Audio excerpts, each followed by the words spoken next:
there are derbies, there are rivalries, and then there's El Clásico. Real Madrid versus Barcelona, White versus Blaugrana, Castile versus Catalonia. It's not just football, it's history, it's politics, it's identity. This is the greatest rivalry in the game.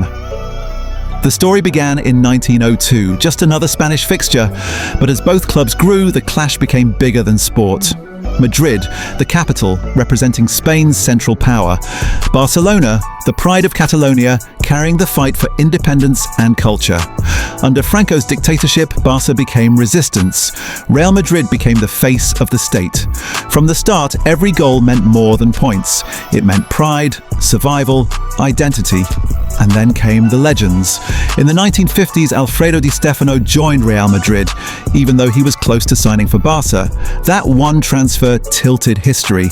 With him, Madrid won 5 straight European Cups. Madrid weren't just Spanish giants, they were kings of Europe. Barcelona struck back in the 1970s. Johan Cruyff arrived. A genius on the ball, a visionary off it. In 1974, he led Barca to a famous 5-0 win at the Bernabeu. For Catalonia, that victory wasn't just football, it was freedom. The 1980s and 90s brought more fire. Madrid's La Quinta del Buitre dominated Spain. Barca answered with the dream team under Cruyff the coach. Stoichkov, Koeman, Romario, Guardiola. Another 5-0 humiliation, this time in 1994, burned Madrid fans to their core. And then came betrayal. Luis Figo, Barcelona's captain, their hero. In 2000, Florentino Perez pulled the impossible. He signed him for Madrid. Camp Nou raged. Every touch was booed. Pigs' heads thrown on the pitch. That transfer didn't just sting, it turned rivalry into war. Figo's move began Madrid's Galactico era. Zidane, Ronaldo, Beckham, icons in white shirts, but Barcelona had their own answer. A boy from Rosario, Argentina, Lionel Messi. If Madrid had money, Barca had La Masia, Xavi, Iniesta, Puyol, and Messi, the greatest of them all. Under Guardiola, Barca played tiki-taka football that conquered the world. Madrid countered again. In 2009, they signed Cristiano Ronaldo, and suddenly El Clásico became Messi versus Ronaldo. The two greatest players of all time colliding twice a year, every year. Remember 2010? Barcelona 5, Madrid 0. Xavi and Iniesta pulling strings, Messi untouchable, Mourinho furious on the sideline.